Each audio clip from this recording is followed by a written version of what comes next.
It's been 10 years since Rochdale and Rotherham, those issues that shocked everybody. Why have you waited until now to decide to collect data on ethnicity in particular? You know, what happened to vulnerable girls here in Rochdale, but in Rotherham and Telford as well, at the hands of grooming gangs was simply appalling. Now, last year I said that if I became Prime Minister, I wanted to take decisive action to stamp out this evil, and that's what we're announcing today: a new expert police-led task force, tougher sentencing, and a new legal duty on those working with children to report abuse. I won't rest until we make sure that our children can grow up in an environment that's safe and secure. But the language of this announcement is interesting, and it's drawn a bit of criticism, hasn't it? We had the Home Secretary yesterday talking about British Asian gangs in particular, and you'll know that the data shows that the vast majority of perpetrators in this area are actually white men under 30. Chief prosecutors say that it's a distraction to focus on this particular ethnicity group, and the NSPCC aren't happy about it. Why are you focusing in on this when the data shows that it's actually not how it pans out? Well, all forms of child sexual exploitation carried out by whomever are horrific and wrong, but with the specific issue of grooming gangs, we've had several independent inquiries look at the incidents here in Rochdale, but in Rotherham and Telford. And what's clear is that when victims and other whistleblowers came forward, their claims were often ignored by social workers, local politicians, or even the police. And the reason that they were ignored were due to cultural sensitivity and political correctness. Now, that's not right. These crimes are horrific, and that's why the actions that we're announcing today are right, and they have been welcomed by people, and I've been speaking to survivors today and others involved. They will make a big difference in helping us root out the evil perpetrated by grooming gangs. Yeah, but why is the Home Secretary talking specifically about targeting British Asian gangs when the figures are just not borne out by that? There's not a disproportionate amount of British Asian gangs perpetrating this crime. So why is the Home Secretary honing in on that in particular? All forms of child sexual exploitation and abuse are wrong, wherever they happen and perpetrated by whomever. With the specific issue of grooming gangs in particular, well, we've had inquiries, independent inquiries into the incidences at Rochdale, Rotherham, Telford. It is clear that when victims or whistleblowers raise concerns with people, those concerns were ignored, and often the reasons that they were ignored were put down to people wanting to be not culturally insensitive or because of political correctness. And that's not right.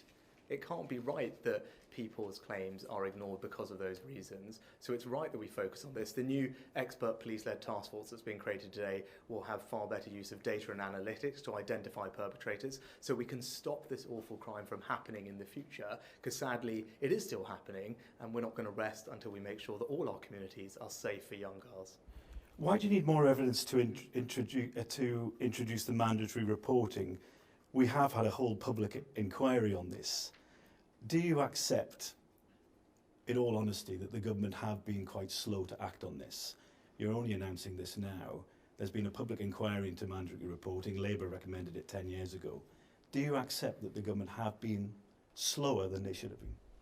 Well, last year I said that if I became Prime Minister, this is something that I would act on, and I've been Prime Minister a few months, and we are taking decisive action today to root out the evil perpetrated by grooming gangs. We've got tougher sentencing, we've got a new police task force, and yes, we're responding to the recommendation of an independent inquiry to introduce a legal duty on those working with children to report abuse. Now, it's important that we get that right, and we will work with all the agencies involved to make sure we implement that in a way that is practical and effective. But it's right that we respond to the independent inquiry's recommendation, and I'm pleased that we're putting that in place today. So you don't accept criticism that the government's dragged its feet in getting a grips with child sexual exploitation, given that the big events happened a decade ago? I said when I said last year, before I became Prime Minister, that if I did become Prime Minister, I would take decisive action to clamp out the evil caused and perpetrated by grooming gangs. Today's announcements represent the most robust response of any government to tackle this awful crime. We'll have tougher sentencing, we're having a new police-led expert task force, and a legal duty on those working with children to report abuse, together with better use of data and analytics, and making sure that political correctness and cultural sensitivities don't stand in the way of keeping young girls in particular safe. That's very important to me. I said it was last year. I'm acting on it today. I just have one more question, Prime Minister. Do you actually know how many sex abusers operate in grooming gangs? Well, I said, do you know the scale of that? Yeah, sadly, as we know from the independent reports that have been concluded, this is happening in communities up and down our country. Do you know the numbers, though? Do you know the numbers? That's why we need to do a better job. And we don't know the numbers because it's not reported.